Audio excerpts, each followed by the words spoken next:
Thank you Jesus, thank you Lord, thank you Lord, praise the Lord. प्रभु की स्तुति हो, प्रभु के नाम को महिमा मिले। परमेश्वर को और उसके नाम को हम सिजदा करते हैं। परमेश्वर के नाम की महिमा हो। ये सुंदर अवसर परमेश्वर ने हमको दिया है कि आपके साथ आज परमेश्वर के वचन से एक बार फिर बातचीत करें। दोस्तों, परमेश्वर का वचन जब भी बोया गया है वो फसल को लेकर आता है, वो ग्रो करता है, वो बढ़ता है। और परमेश्वर का वचन कभी भी खाली हाथ नहीं लौटता। जिस मकसद के लिए परमेश्वर ने वचन को कहा है या भेजा है वो उसको पूरा करता है। क्यों ना हम परमेश्वर के वचन को देखें। ये समय इन दिनों में जबकि लॉकडाउन है दोस्तों, हम सब घर में हैं और हम सबसे ज़्यादा समय परमेश्वर के और उसकी उपस्थिति में बिताना चाहते हैं, परमेश्वर के साथ बिताना चाहते हैं, उसके वचन के साथ बिताना चाहते हैं। न जाने किसकी जिंदगी कहाँ पर परमेश्वर का वचन छू ले, न जाने कौन अपने सोचने के तरीके को बदल दे। आइए हम परमेश्वर के वचन में देखें कि परमेश्वर का वचन आज के लिए हमारे लिए क्या लेकर आया है। हालेलुया। हम परमेश्वर का धन्यवाद देते हैं कि मौका मिला है खुदाबंद के बेटे यीशु मसीह की हम तो सिताइश करें, हम तो सन्ना करें, उसके वचन को हम सिजदा करें। दोस्तों, आज एक विषय मेरे पास में है आपके साथ बांटने का। कई बार ये देखा गया है बहुत से लोग कहीं ना कहीं किसी ना किसी क्षेत्र में अपने मसीह जीवन में चुनौतियों का सामना कर रहे हैं। कई बार वो यहाँ वहाँ जाकर के अपने चुनौतियों का सॉल्यूशन चाहते हैं। परंतु आइए देखें, आज मैं आपके साथ वो बातें शेयर करना चाहता हूँ कि चुनौतियों का सामना कैसे और कब और कहाँ किया जाए, कैसे हम इन चुनौतियों के सामने आसानी से इनका सामना कर सकते हैं और कैसे हम अपनी मीरास को प्राप्त कर सकते हैं। आज मैं जो विषय आपके साथ बांटना चाहता हूं उसका उद्देश्य एक ही है कि आप और मैं परमेश्वर के वचन की गहराई को समझ लें, क्योंकि वचन ही है जो आज़ादी लेकर आता है। आज का विषय मेरा आपके साथ एक्सरसाइज और अथॉरिटी, अपने अधिकार का अभ्यास करें। जो परमेश्वर ने अधिकार दिया है उसका अभ्यास करें। मेरे साथ एक उदाहरण को हम बाइबल से देखेंगे जहां पर ये बात हुई है। लूका की किताब उसके 8 अध्याय के 22 पद से लेकर अगर आप उसके 27-25 पद तक पढ़ेंगे तो वहां पर ये बात लिखी हुई है। दोस्तों, आज इस संदर्भ को हम देखना चाहते हैं कि एग्जैक्टली परमेश्वर का वचन यहाँ पर हमारे लिए क्या कहता है और कैसे हम चुनौतियों का सामना करें। आइए मैं संदर्भ को आपके लिए पढ़ना चाहता हूँ बाइबल से। फिर एक दिन वह और उसके चेले नाव पर चढ़ गए और उसने उनसे कहा, आओ झील के पार चलें। अतः उन्होंने नाव खोल दी और जब नाव चल रही थी तो वह सो गया और झील पर आंधी आई और नाव पानी से भरने लगी और वे जोखिम में थे। तब उन्होंने पास आकर उसे जगाया और कहा, स्वामी स्वामी, हम नाश हुए जाते हैं। तब उसने उठकर आंधी को और पानी की लहरों को डांटा और वे थम गए और चैन हो गया। तब उसने उनसे कहा, तुम्हारा विश्वास कहाँ था? पर वे डर गए और अचंभित होकर आपस में कहने लगे, यह कौन है जो आंधी और पानी भी उसकी आज्ञा आंधी और पानी को भी आज्ञा देता है और वे उसकी मानते हैं। दोस्तों, ये आज मैंने आपके साथ ये बाइबल के इन वचनों को लिया है कि मैं आपके साथ बांटूं। बाइबल कहती है कि इससे पहले कि चेले नाव में चढ़ते, अगर आप मत्ती की किताब में इसी संदर्भ को पढ़ें जहां पर मत्ती 8 अध्याय उसके 23 पद से लेकर 27 पद में लिखा हुआ है, यीशु नाव पर पहले चढ़ता है और उसके चेले उसके पश्चात चढ़ते हैं। ये इस बात को इंडिकेट करता है कि इससे पहले कि आप कहीं पर जाएं और कहीं पर भी पहुंचे, उससे पहले परमेश्वर मौजूद रहता है। परमेश्वर आपके जाने से पहले उस स्थान पर मौजूद होता है। जब वो आपके साथ चलने की बात करता है, अपने साथ चलने की बात कहता है, तब परमेश्वर आपके पहुंचने से पहले उस स्थान पर मौजूद रहता है। हालेलुया। इस बात को हम जान सकते हैं क्योंकि ये परमेश्वर के वचन में लिखा है। बाइबल यहाँ पर कहती है कि उन्होंने नाव को खोल दिया, वो नाव में मौजूद थे। वो नाव में मौजूद थे और नाव जब चल रही थी, अचानक से तूफान आता है, आंधी आती है। और वो आंधी जो थी वो नाव के अंदर नहीं आती, आंधी जो थी वो जल के ऊपर आती है। जैसे आंधी जल को हिट करती है और उसके संपर्क में आती है तो वहां लहरें उठने लगती हैं, और वो लहरें जो हैं वो नाव के विरोध में उठना शुरू करती हैं। तो यहाँ पर मैं आपको कुछ बातें परमेश्वर के वचन से बताना चाहता हूं कि एग्जैक्टली यहाँ पर क्या हुआ है। ये जो नाव है ये आपकी जिंदगी को रिप्रेजेंट करती है, या आपकी फैमिली को रिप्रेजेंट करती है, या ये कलीसिया को भी रिप्रेजेंट करेगी जहां पर आप चुनौतियों का सामना कर रहे हो। और जो लेक है, जो समुद्र है, वो संसार को रिप्रेजेंट करता है। और जो वहां पर आंधी आती है वो आपके सर्कमस्टांसेस को रिप्रेजेंट करता है। चेलों ने किसको देखा? चेलों ने आंधी को देखा और वे डर गए। चेलों ने आंधी को देखा और वो डर गए। जब भी आप और मैं परिस्थिति को देखते हैं तो अचानक से हमारे पास में चिंता और भय आती है कि इस समस्या से मैं कैसे निपटूं, इस समस्या से मैं कैसे बाहर आऊं, मैं क्या करूं कि इस समस्या से मैं बाहर आ जाऊं। आप इस असमंजसता में रहते हो, आप फिर ये सोचने लगते हो इस परिस्थिति का सामना मैं नहीं कर पा रहा हूं, क्यों ना मैं किसी सेवक के पास जाऊं, वो मेरे लिए प्रार्थना करे और मैं अपनी समस्या से आजाद हो जाऊं। दोस्तों, ये बात बाइबल नहीं कहती है कि किसी के पास जाने से आपकी समस्या का अंत हो जाएगा। समस्या वैसी ही बनी रहेगी। आप दूसरों के पास जाकर प्रार्थना करा सकते हो, इसमें कोई बुराई नहीं है, परंतु आपकी समस्या का समाधान ये नहीं है।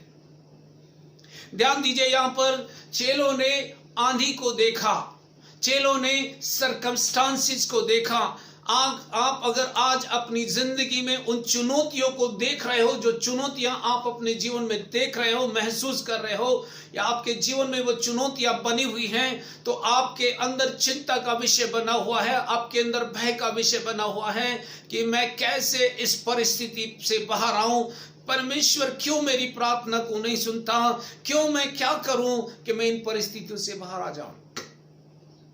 हो सकता है वो परिस्थिति आपके पास बीमारी की हो सकता है वो परिस्थिति आपके पास गरीबी की हो सकता है वो परिस्थिति आपके पास बेरोजगारी की हो सकता है वो आपके पास जो परिस्थिति नकारात्मक बोलने की हो सकता है वो परिस्थिति आपके पास पड़ोसियों के साथ वाद विवाद की हो, या कलीसिया के पासवान ने कुछ ऐसे शब्द बोल दिए, या आपने पासवान को कुछ ऐसे शब्द बोल दिए, उससे आपके विरुद्ध परिस्थिति आकर खड़ी हो गई है।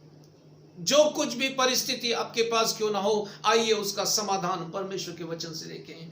बाइबल बताती है जब चेलों ने सब परिस्थिति को देखा तब वो डर गए।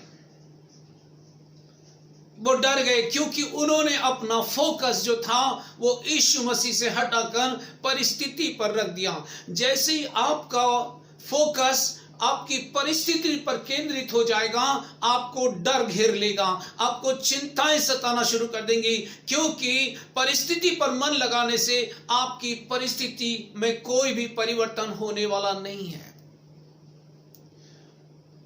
वचन को ध्यान से पढ़ें तो वहां लिखा है कि यीशु सो रहे थे, यीशु वहां पर सो रहे थे।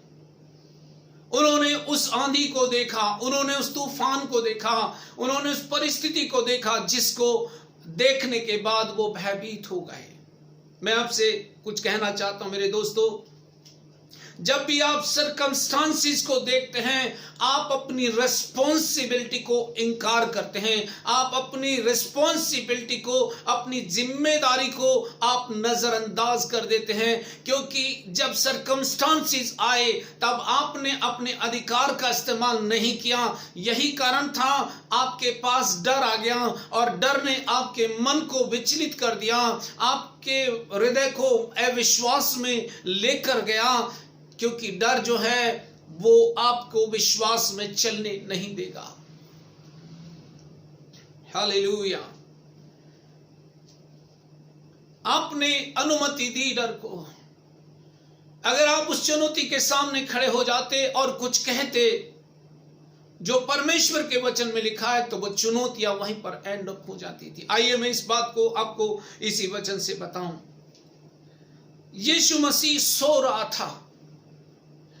ये बात इस बात को बताती है कि वो पूरी तरह से मनुष्य था, क्योंकि परमेश्वर के बारे में लिखा है परमेश्वर ना तो सोता है ना ऊंघता है। अगर परमेश्वर कभी सोता नहीं है, और यहां पर स्क्रिप्चर बोलता है कि यीशु मसीह सो रहा था, तो ये उसके संपूर्ण मनुष्य होने को बताता है। यीशु सो रहा था। हो सकता है वो मार का थका हुआ हो और वो शांति में सोया हुआ था, गहरी नींद में सोया हुआ था। जब उन्होंने देखा कि उनसे कोई बन नहीं पड़ रहा है और तरंगे उठती जा रही हैं, आंधी और भी बढ़ती जा रही है, तब उन्होंने यीशु को अप्रोच किया। यीशु उठे और यीशु ने एक बात कही। यीशु ने उठ करके उस आंधी को डांटा और पानी को डांटा। आंधी और पानी को दोनों को यीशु मसीह ने डांटा। उसके बाद शांति हुई। अब ध्यान दीजिए, वहां पर लिखा है उसने उठकर आंधी को और पानी की लहरों को डांटा।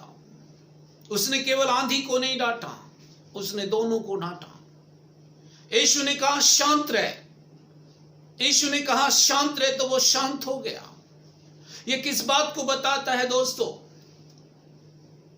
यीशु ने परमेश्वर के द्वारा दिए गए अधिकार का इस्तेमाल किया, क्योंकि वो यहां पर पूरी तरह से मनुष्य था। हालेलुया। परमेश्वर ने, अगर लूका की किताब उसके 9 अध्याय के पहले पद को पढ़ेंगे तो वहां पर लिखा है कि परमेश्वर ने 12 चेलों को अपने पास बुलाया और उन्हें सामर्थ और अधिकार दिया कि बीमारों को चंगा करें और दुष्टात्माओं को निकालें। परमेश्वर ने कलीसिया के हर एक विश्वासी के हाथों में सामर्थ और अधिकार दे दिया है, ताकि उस सामर्थ और अधिकार का इस्तेमाल करके वो अपना मसीह जीवन प्रभावशाली जी सके। लूका के 10 अध्याय के लूका के 10 अध्याय और उसके 19 पद में भी लिखा है कि देखो, मैंने तुम्हें सांपों और बिच्छुओं और शत्रु की सारी सामंत को रोकने का अधिकार दिया है, किसी भी वस्तु से तुम्हारी कुछ हानि ना होगी। इसका मतलब है कि परमेश्वर ने आपके हाथों में सामर्थ और अधिकार दिया है और आपको रिस्पॉन्सिबिलिटी दी है कि जब भी आप चुनौतियों का सामना करो तो अपने अधिकार का इस्तेमाल करना। जब भी तुम अपने अधिकार का इस्तेमाल करोगे तब तुम चुनौतियों पर जयवंत होगे। हालेलुया। परमेश्वर के पुत्र ने यही बात यहां पर बताई। यीशु ने जब भी अधिकार का इस्तेमाल किया, उसने उसके परिणाम को देखा। हालेलुया। जब परमेश्वर ने आपके हाथों में, मेरे हाथों में सामर्थ और अधिकार दिया है, तो उसने कहा जाओ, मेरे सामर्थ और अधिकार में उसने अपने चेलों को भेजा। 2-2 करके उसने भेजा जाकर, ताकि वह सुसमाचार सुनाए और दुष्ट आत्माओं को निकाले। और लूका 10 अध्याय में लिखा है, उनमें से 70 लोग आनंद करते हुए यीशु के पास आए और उन्होंने कहा, प्रभु तेरे नाम से दुष्ट आत्माएं हमारे वश में हैं। उसने कहा, इस बात से आनंदित मत हो कि दुष्ट आत्माएं तुम्हारे हाथ में है, तुम्हारे कंट्रोल में है, तुम्हारे नियंत्रण में है, पर इस बात से आनंदित रहो कि तुम्हारे नाम जीवन की किताब में लिखे हैं। हालेलुया। दोस्तों, मैं परमेश्वर का धन्यवाद देता हूं। परमेश्वर का वचन कभी भी लौट नहीं सकता। यीशु ने उसी सामर्थ का उसी अधिकार का इस्तेमाल किया और तूफान जो था रुक गया। मुझे नहीं मालूम आप किस प्रकार की चुनौतियों का सामना कर रहे हैं। मुझे नहीं मालूम आज किस समस्या का सामना कर रहे हैं। मुझे नहीं मालूम आप किस परिस्थिति में हैं, परंतु आपके लिए गुड न्यूज यह है कि यीशु ने आपको सामर्थ और अधिकार दिया है। उस चुनौती के सामने खड़े हो जाइए और यीशु के नाम को लेकर खड़े हो जाइए। यीशु के नाम में हर एक घुटना झुकेगा। दोस्तों, हालेलुया। बाइबल बताती है कि परमेश्वर का पुत्र हमारे जीवन में इसलिए आया कि शैतान के कामों को नाश करे। हालेलुया। बाइबल बताती है, भजन संहिता उसके 82 अध्याय के 6 पद में उसने कहा, तुम सब के सब ईश्वर हो और परम प्रधान की संतान हो। दोस्तों, यीशु अब कुछ नहीं करने वाला है, क्योंकि यीशु मसीह पहले ही सब कुछ कर चुके हैं। अब आपको अपनी जिम्मेदारी उठानी होगी। अब आपको अपने अधिकार का इस्तेमाल करना होगा। अब आपको जानना होगा कि मसीह यीशु में परमेश्वर ने आपके हाथ में क्या दिया है। अब आपको समझना होगा कि परमेश्वर के पुत्र प्रभु यीशु मसीह के मारे जाने, गाड़े जाने, जी उठने के द्वारा परमेश्वर ने आपको क्या दिया है। अब आपको समझना होगा कि मसीह में आपकी मिरास क्या है। अब आपको समझना होगा कि आपका सही परिचय मसीह यीशु में क्या है। अब आपको समझना होगा कि आप एक अपराधी नहीं हो, एक धर्मी हो, पवित्र हो और निर्दोष हो, जिसको परमेश्वर ने अपनी महिमा के लिए चुन लिया है। अब आपको ये बात एक्नॉलेज करने की आवश्यकता है, ये बात समझने की आवश्यकता है, ये बात पूरी तरह से अंडरस्टैंड करने की आवश्यकता है कि मसीह यीशु ने कलीसिया को सब कुछ दे दिया है, ताकि कलीसिया उस अधिकार और सामर्थ का इस्तेमाल करके जयवंत जीवन जी सके। हालेलुया। दोस्तों, यहां पर यीशु मसीह ने जब आंधी और पानी को डांटा, उसने अपने अधिकार और सामर्थ का इस्तेमाल किया। उसने अपने परमेश्वर के द्वारा दिए गए सामर्थ और अधिकार का इस्तेमाल किया। अगर आप अपने जीवन की चुनौतियों पर आप जयवंत होना चाहते हैं, तो जरूरी है कि आप ये जान लें कि परमेश्वर ने आपके हाथों में सामर्थ और अधिकार दे दिया है। Praise the Lord church. Bible ये भी कहती है भजन संहिता 115 के 16 पद में कि उसने हमें पृथ्वी पर पूरा अधिकार दिया है, पृथ्वी को इवन हमारे अधीन कर दिया है। इसमें लिखा है स्वर्ग तो यहोवा का है, परंतु पृथ्वी उसने मनुष्य को दी है। इसका मतलब है कि इस पृथ्वी पर आपका नियंत्रण है। परमेश्वर ने आदम से कहा, फूलो फलो और पृथ्वी में भर जाओ और उसको अपने नियंत्रण में कर लो। पृथ्वी को अपने नियंत्रण में करना आपकी जिम्मेदारी है। आप भाग नहीं सकते, आप ये नहीं कह सकते कि ये मेरे बस में नहीं है। बाइबल बताती है परमेश्वर ने इस पृथ्वी को आपके अधीन कर दिया है। आपको इस पर पोजेस करना होगा, आपको इस पर अधिकार लेना होगा, पूरी पृथ्वी को अपने अधीन करना होगा। जो कुछ पृथ्वी पर भी क्रियाएं होंगी वे सब कुछ आपके नियंत्रण में होंगी, क्योंकि व्यक्तिगत रीति से आप ही ओरिजिनली अधिकारी हो जिसे परमेश्वर ने ठहराया है। हालेलुया। इस संसार का अंधकार का जो हाकिम है इस संसार में, वो गैर कानूनी तरीके से है। दोस्तों, वो कानूनी तरीके से नहीं है। यीशु मसीह ने वो सामर्थ और अधिकार, इस पृथ्वी पर प्रभुता करने का अधिकार आपको और मुझको दे दिया है। आपको और मुझको समझना होगा। मत्ती 10 अध्याय के पहले पद में और 8 पद में भी ये कहता है, उसने 12 को बुला करके उन्हें सामर्थ और अधिकार दिया ताकि बीमारों को चंगा करें, कोढ़ियों को शुद्ध करें, मुर्दों को जिलाएं और दुष्ट आत्माओं को निकालें। ये अधिकार किसी और के पास नहीं, ये किसी पासवान के पास नहीं, लेकिन हर उस व्यक्ति के पास है जो यीशु मसीह के नाम पर भरोसा करता है, जो यीशु के मारे जाने, गाड़े जाने, जी उठने पर विश्वास करता है। वो व्यक्ति इस सामर्थ और अधिकार का हकदार है, जिसके हाथों में परमेश्वर ने यह अधिकार दे दिया है। Hallelujah, praise the Lord. अगर आप अधिकारी हैं तो आपको अपने अधिकार का इस्तेमाल करना होगा। आपको अपने अधिकार का इस्तेमाल करना होगा। यह जिम्मेदारी आपकी है। यह जिम्मेदारी आपकी है। आपको भाई पास्टर जी मैं कैसे कर सकता हूं? आप ही कर सकते हो, क्योंकि आपके हाथों में सामर्थ और अधिकार दिया है। और बाइबल बताती है कि मसीह ने आपको परमेश्वर की धार्मिकता बनाया है, तो आप ही वो राइट व्यक्ति हो, वो सही व्यक्ति हो जिसके द्वारा परमेश्वर अपनी महिमा कराना चाहता है। आप ये मत कहो मेरे पास कुछ भी नहीं है, ये आपकी अज्ञानता हो सकती है।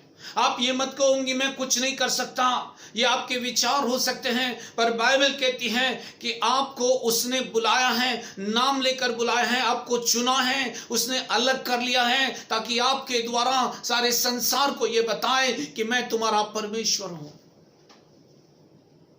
Hallelujah, hallelujah. यीशु ने पूछा तुम्हारा विश्वास कहां था? तुम्हारा विश्वास, तुम्हारा फोकस सर्कमस्टांसिस पर है या परमेश्वर पर है?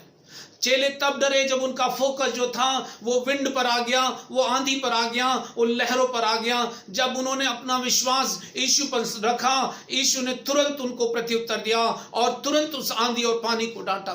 दोस्तों, परिस्थिति आपके ऊपर इसलिए हावी है क्योंकि आपको सच्चाई मालूम नहीं है, पर सत्य मैं आपको बता रहा हूं, खड़े हो जाइए उस परिस्थिति के सामने और कहिए यीशु के नाम से चली जा, तो वो यहां से चली जाएगी। हालेलुया। फिलिपियों की किताब उसके 2 अध्याय के 10 और 11 पद को देखेंगे। यीशु के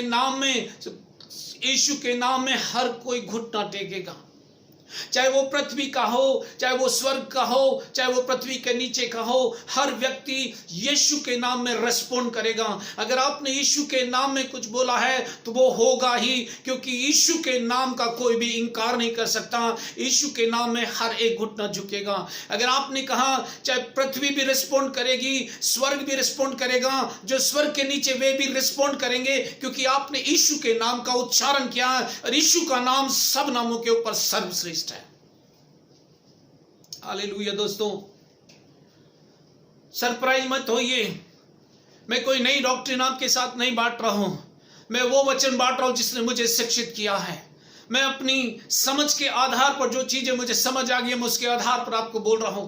मैं किसी भी व्यक्ति की टीचिंग को गलत ठहराने के लिए ये बात नहीं कह रहा हूं, पर मेरी बाइबल ये कहती है, यीशु ने उठकर आंधी और पानी को डांटा और उसने कहा जो कुछ पिता का था वो उसने पुत्र को दे दिया, जो कुछ पुत्र के पास आया वो उसने कलीसिया को दे दिया। कलीसिया की जिम्मेदारी है कि वो आंधी के रुख को बदले, तूफान के रुख को बदले, वो परिस्थिति को बदले और हो जाए विश्वास में। बाइबल यह भी कहती है परमेश्वर के अधीन हो जाओ, परमेश्वर के अधीन हो जाओ और शैतान का सामना करो, तुम्हारे पास से भाग निकलेगा। हालेलुया। क्या वो नहीं कहता, हे बालको तुम परमेश्वर के हो, तुमने उन पर जय पाई है, तुमने उन पर जय पाई हो, जय पाने वाले नहीं हैं, हमने उन पर जय पाई है। ऑलरेडी हम उन पर जयवंत हैं, क्योंकि जो हम में है वो उससे बड़ा है, वो उससे बड़ा है जो संसार में है।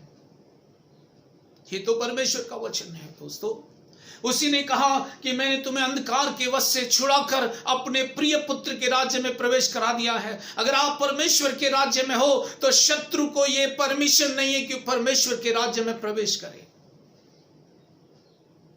पर वो धोखा देता है, वो झूठ बोल करके आपके पास आने का प्रयास कर रहा है ताकि वो किसी न किसी तरीके से आपके फोकस को परमेश्वर पर से हटाकर परिस्थिति पर लगा दे, ताकि जब तक आप परिस्थिति को देखते रहेंगे तब तक आप हारा हुआ जीवन रहेंगे। लेकिन जिस पल आपने यीशु को अपना मुक्तिदाता, जिस समय यीशु के ऊपर आपने अपना ध्यान लगा लिया, उसी पल शत्रु आपके पास से चला जाएगा। उसको ये मालूम है अगर इसको सच पता लग गया तो ये तेरी ग्रिप में रहने वाला नहीं है। इसलिए बाइबल कहती है तुम सत्य को जानोगे और सत्य तुम्हें स्वतंत्र करेगा। दोस्तों, सच यही है कि परमेश्वर ने हमें सामर्थ और अधिकार दिया है और इस सामर्थ और अधिकार का मैं और आप इस्तेमाल करें। आप किसी भी चुनौती का सामना क्यों नहीं कर रहे हो, चाहे वो बीमारी का हो, चाहे वो मृत्यु का हो, चाहे वो महामारी का हो, चाहे वो किसी भी प्रकार की समस्या का हो, चाहे आपकी आर्थिक तंगी हो, चाहे आपके परिवार में विभाजन हो, चाहे आप पति पत्नी के बीच में लड़ाई झगड़े हो, चाहे वो तलाक का मैटर हो, चाहे वो किसी भी प्रकार का मैटर हो, लेकिन यीशु के नाम में रेस्टोरेशन आ सकता है। यीशु के नाम में अगर आपने शैतान को डांटा कि वो पति पत्नी के बीच में से चला जाए तो उसको जाना ही होगा, क्योंकि परमेश्वर ने आपको और मुझको मेल मिलाप की सेवा दी है। हालेलुया। उसके झूठ पर विश्वास मत कीजिए कि आप अकेले हो, उसके झूठ पर विश्वास मत कीजिए कि आपके पति पत्नी के बीच में सुलह नहीं हो सकती, उसके झूठ पर विश्वास मत कर दीजिए कि आपके घर वालों ने आपको छोड़ दिया है, उसके झूठ पर विश्वास मत कीजिए कि आपकी सिचुएशन चेंज नहीं हो सकती। आप खड़े हो जाइए विश्वास में, आप खड़े हो जाइए यीशु मसीह के विश्वास में और यीशु को अप्रोच कीजिए, परमेश्वर को अप्रोच कीजिए, उसके वचन का इस्तेमाल कीजिए, उसको वहां से जाना ही होगा।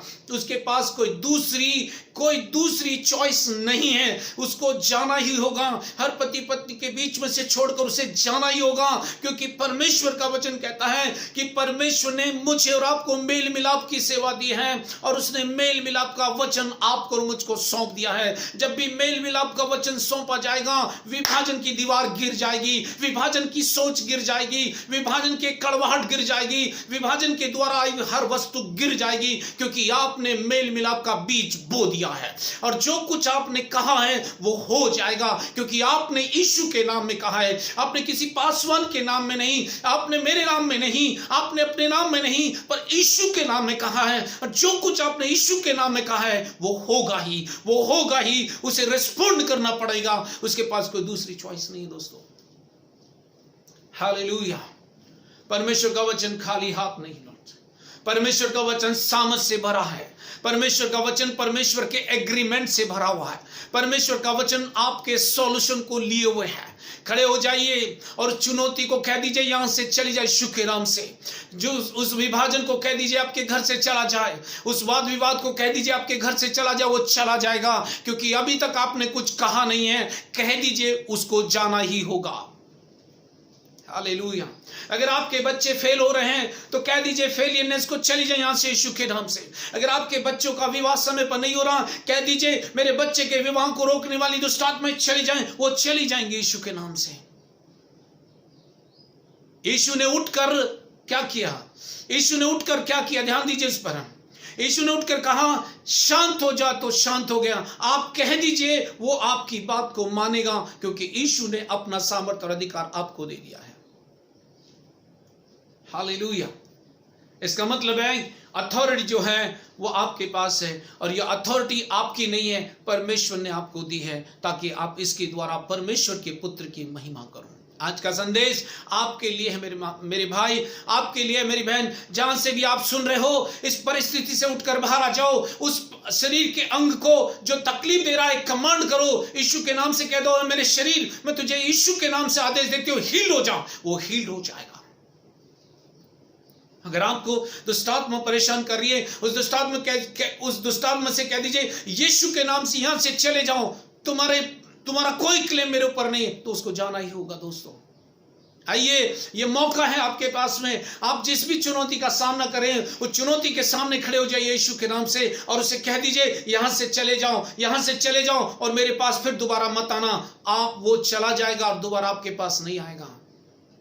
अपने छुटकारे को, अपनी आजादी को, अपनी आशीषों को रिसीव कीजिए, ताकि परमेश्वर के पुत्र की महिमा आपके अंदर हो। आप वो अधिकारी हो जिसको परमेश्वर ने नाम लेकर बुलाया। आप वो व्यक्ति हो जिसको परमेश्वर ने अपना आत्मा दिया है।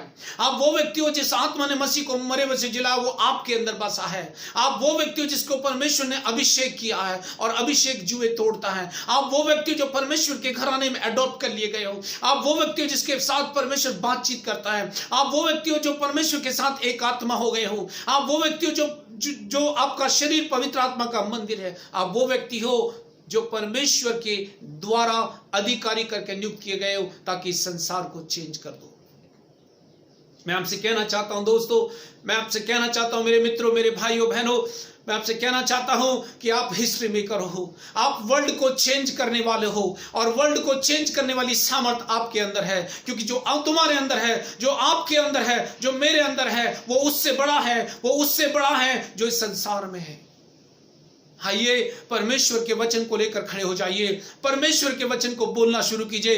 परमेश्वर का वचन जब भी बोला गया है, उसने काम किया है, और आज भी परमेश्वर का वचन इंतजार कर रहा है कि कोई परमेश्वर के वचन को बोले, और परमेश्वर के पुत्र प्रभु यीशु मसीह के नाम से वैसा ही हो जाए। हालेलुया।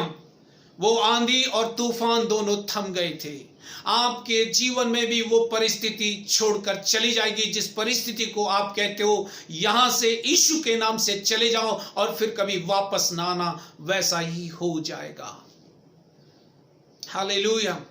ये आपके पास अवसर है मेरे भाई, ये आपके पास अवसर है। किसी को बुलाने की आवश्यकता नहीं है। वचन ले लीजिए। लिखा है वचन में, तुम्हारे निकट 1000 और तुम्हारी दाहिनी ओर 10,000 गिरेंगे, मेरे निकट 1000, मेरी दाहिनी ओर 10,000 गिरेंगे, परंतु शत्रु मेरे पास नहीं आएगा। यह भी लिखा है कि जितने हथियार मेरी हानि के लिए बनाए जाएं, उनमें से कोई भी सफल नहीं होगा। जितने लोग मुद्दई होकर मुझ पर नालिश करें, उन सबों से मैं जीत जाऊंगा। आप जीतने वाले नहीं हो, आप जीत चुके हो, क्योंकि मसीह यीशु आपको सर्वदा जय के उत्सव में लिए हुए चलते हैं। हालेलुया। परमेश्वर आपसे प्रेम करता है। हमारा परमेश्वर प्रेम का परमेश्वर है, वो भला परमेश्वर है। वो आपको दंड नहीं देगा, वो आपकी परिस्थिति को जटिल नहीं होने देगा। जब भी आप यीशु मसीह पर फोकस होकर रिस्पॉन्ड करोगे, वो उत्तर देगा। जब भी आप यीशु के नाम को लेकर बोलोगे, वो उत्तर देगा, और यीशु के नाम में हर एक घुटना झुक जाएगा। आप बोलिए तो सही, यीशु के नाम से आपकी परिस्थिति चेंज हो तो वो चेंज हो जाएगी। हालेलुया। दोस्तों, आज का संदेश केवल आपके लिए है, उन लोगों के लिए है जो चुनौतियों का सामना करने से भयभीत हो रहे हैं। भागिए मत समस्या से, भागिए मत, वहीं रहिए। उन बातों को आदेश दीजिए, उन बातों को कह दीजिए। कड़वाहट की बुरी बातें, गाली देने वाली बातें, नकारात्मक बातें, मृत्यु की बातें, बीमारी की बातें, यीशु के नाम से तुम्हारी सामर्थ को मैं कैंसिल करता हूं, तो वो कैंसिल हो जाएगा। हालेलुया। आप जो भी इस बात को सुन रहे हो और आप देख रहे हो कि आपकी दाखलता के फल कच्चे गिर रहे हैं, आपको मिसकरेज हो गया है, मैं आपसे कहना चाहता हूं, खड़े हो जाइए और यीशु के नाम से बोलिए। सारे मिसकरेज करने वाली दुष्ट आत्माएं चली जाएं, यीशु के नाम से चली जाएंगी। वो आप एक अच्छी मां बनोगे, आप एक अच्छे पिता बनोगे, आप एक अच्छे विश्वासी हो जिसको परमेश्वर ने अपने स्वरूप और समानता में बनाया है। आप अच्छे हो, आप बेस्ट क्रिएशन हो माय फ्रेंड। आप परमेश्वर की उत्तम सृष्टि हो जिससे परमेश्वर मोहब्बत करता है। आज की सुबह, आज की दोपहर मेरा यही कहना है, आपका और मसीह का एक संबंध हो गया है। आप मसीह के साथ एक आत्मा हो गए हो। आप आत्मा होने वाले नहीं हो, पर एक आत्मा हो गए हो। जैसा मसीह यीशु आत्मा में था, वैसे अभी आप हो। आप अपने विश्वास में खड़े होकर परमेश्वर के वचन के आधार पर प्रति उत्तर दीजिए। समस्या आपको छोड़कर चली जाएगी। समस्या दूसरों के प्रार्थना करने से नहीं जाएगी, समस्या प्रार्थना करने से नहीं जाएगी। समस्या जाएगी कि आप परमेश्वर के वचन के लिए लेकर उस समस्या को डांटें, क्योंकि वो समस्या शत्रु की ओर से आई है। उसे डांटिए और कह दीजिए, समस्या मेरे पास से चली जाए। परमेश्वर के वचन को वो रिस्पॉन्ड करेगी, यीशु के नाम को वो रिस्पॉन्ड करेगी और आपके पास से चली जाएगी। वचन का इस्तेमाल तब तक करते रहिए जब तक वो आपके पास से चली ना जाए। मेरा यह विश्वास है, अगर आपने आज से इस बात को करना शुरू किया, आप परमेश्वर के पुत्र की महिमा को देखोगे, क्योंकि आप चुने हुए हो, आप अलग किए गए हो। आप मसीह यीशु में नई सृष्टि हो, पुरानी बातें बीत गई हैं। आप सब प्रकार की आशीषों से आशीषित हो। आप परमेश्वर की धार्मिकता हो, आप जगत की ज्योति हो, आप ही पृथ्वी का नमक हो, आप मसीह के राजदूत हो, आप मसीह की पत्री हो, आप चुना हुआ वंश, राजपदधारी याजकों का समाज हो। जीवन की आत्मा की व्यवस्था ने मसीह यीशु में आपको और मुझको पाप और मृत्यु से आजाद कर दिया है। आपके और मेरे ऊपर पाप की प्रभुता नहीं होगी, क्योंकि आप और मैं व्यवस्था के अधीन नहीं, पर अनुग्रह के अधीन हैं। पाप फिर से आपको डोमिनेट नहीं करेगा, पाप आपके ऊपर डोमिनेट नहीं करेगा, क्योंकि आपके ऊपर से पाप की प्रभुता तोड़ दी गई है। आपको परमेश्वर ने संपत्ति प्राप्त करने की सामर्थ दे दी है। आपको परमेश्वर ने आशीषित कहा, फूलों फल और पृथ्वी में भर जाओ। तो यह आशीष परमेश्वर ऑलरेडी दे चुका है। महिमा सहित उसने आपकी महिमा सहित मसीह में आपकी हर एक घटी पूरी कर दी है। जो आपको सामर्थ देता है, वो उसमें आप सब कुछ करते हो। विधियों का वह लेख जो आपके नाम और आपके विरोध में था, उसे क्रूस पर यीशु ने मिटा डाला। आपको परमेश्वर ने अंधकार के वश से छुड़ाकर अपने प्रिय पुत्र के राज्य में प्रवेश कराया है। और उसने कहा, प्रभु में सदा आनंदित रहो। मैं फिर कहता हूं, आनंदित रहो। मेरी ये प्रार्थना है आपके लिए कि परमेश्वर का आनंद और शांति आपके हृदय में राज्य करे। परमेश्वर का यह वचन आपके लिए पूरा हो। परमेश्वर का वचन आपके लिए विटनेस बनकर आ जाए। परमेश्वर का यह वचन जगत के छोर तक जाए। परमेश्वर का यह वचन आपको समस्या से बाहर लाने का कारण हो जाए। परमेश्वर का यह वचन आपको मजबूत बनाए, आंतरिक रूप से और बाह्य रूप से, और परमेश्वर के पुत्र की महिमा करें।